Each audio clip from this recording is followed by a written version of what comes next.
गांव की सुबह हमेशा की तरह जल्दी खुल जाती थी। मुर्गे की आवाज़ और दूर खेतों से आती हल्की हल्की हवा। लेकिन उस दिन कुछ अलग था।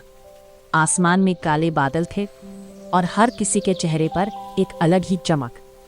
अरे, लगता है आज बारिश आएगी, दादाजी ने आंगन में खड़े होकर आसमान देखते हुए कहा। और बस इतना सुनते ही बच्चों के चेहरे खिल उठे। गांव की जिंदगी बहुत सीधी सादी थी। कच्चे घर, मिट्टी के आंगन और हर घर के बाहर बंधी गाय भैंस। सुबह होते ही औरत कुएं की तरफ जाते, पुरुष खेतों में काम करने निकल जाते और बच्चे, वो तो बस खेल में ही लगे रहते। गांव में हर कोई एक दूसरे को जानता था। शाम को सब लोग चौपाल पर इकट्ठा होते, बातें करते, हंसते। गांव की यही एकता उसकी असली ताकत थी। दोपहर होते होते हवा ठंडी हो गई, पेड़ झूमने लगे और अचानक टप टप टप पहली बूंद जमीन पर गिरी। और फिर देखते ही देखते तेज बारिश शुरू हो गई। चलो बाहर, रमेश चिल्लाया और सारे बच्चे घर से भागकर बाहर आ गए। कोई मिट्टी में फिसल रहा था, कोई कागज की नाव बना रहा था, तो कोई बस हाथ फैलाकर बारिश का मजा ले रहा था। मिट्टी की खुशबू पूरे गांव में फैल गई। वो खुशबू जो आज भी यादों में जिंदा है। जब बारिश की बूंदें सूखी ज़मीन से टकराती थीं, तो एक ख़ास खुशबू आती थी। वो खुशबू सिर्फ मिट्टी की नहीं थी, वो खुशबू थी बचपन की, सुकून की और सच्ची खुशी की। बारिश तेज़ हो गई थी, बच्चे भीगते भीगते घर लौट आए। अंदर रसोई में माँ चूल्हे पर रोटी बना रही थी। लकड़ी जलने की खुशबू, चूल्हे की आंच और तवे पर सिकती रोटी। गांव का खाना सिर्फ खाना नहीं होता था, वो एक एहसास होता था। जल्दी आओ, गरम गरम रोटी तैयार है, माँ ने आवाज़ लगाई। उस दिन खाने में था गर्मा गर्म खिचड़ी, ऊपर से देसी घी और साथ में अचार। बाहर बारिश हो रही थी, अंदर लालटेन की हल्की रोशनी थी। पूरा परिवार एक साथ बैठकर खाना खा रहा था। ऐसा सुकून आज के ज़माने में ढूंढे नहीं मिलता। अचानक बिजली चली गई, लेकिन किसी को फर्क नहीं पड़ा। लालटेन जलाई गई, दादाजी ने कहानी शुरू की और बच्चे चुपचाप सुनने लगे। 90s में अंधेरा भी डरावना नहीं, बल्कि खूबसूरत लगता था।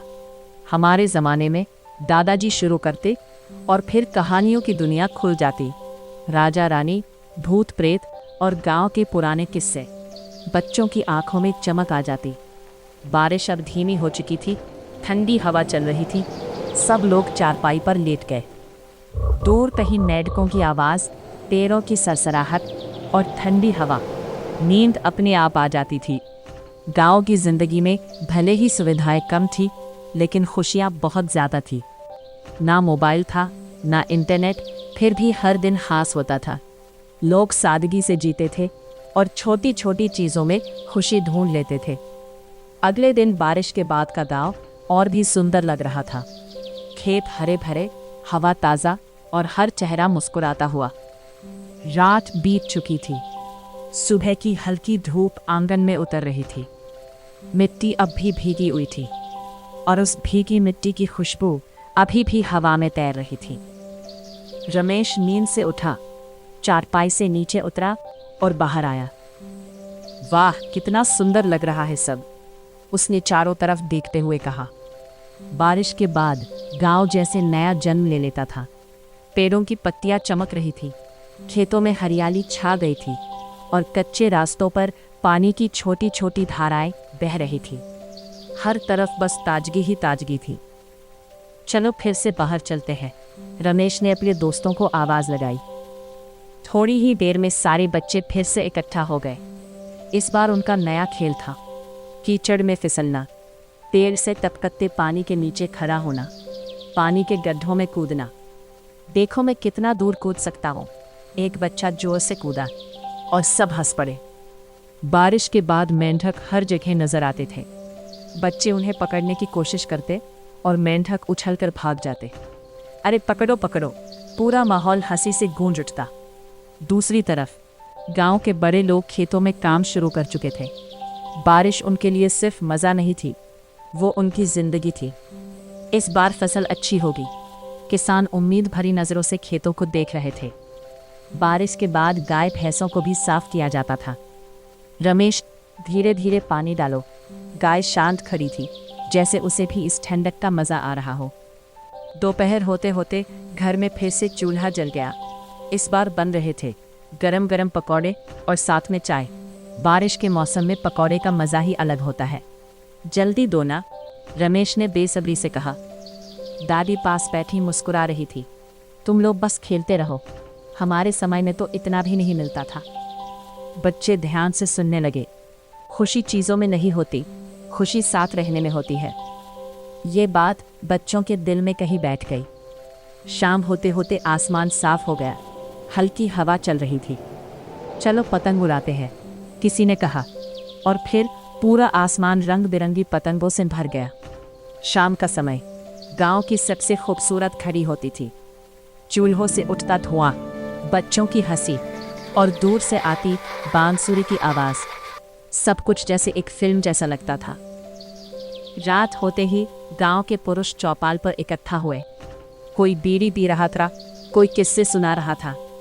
याद है पिछली बार की बारिश, किसी ने कहा, और फिर हंसी का दौर शुरू हो गया। अचानक एक बच्चा रोता हुआ दौड़ता आया।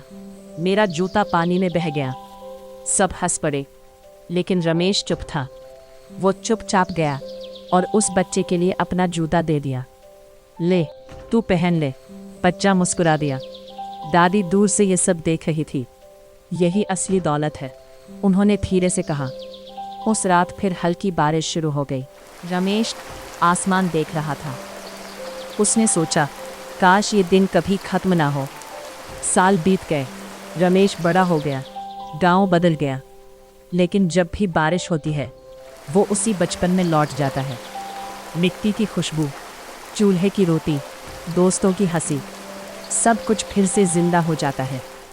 वो 90s का गांव सिर्फ एक जगह नहीं था, वो एक एहसास था जो आज भी दिल में जिंदा है।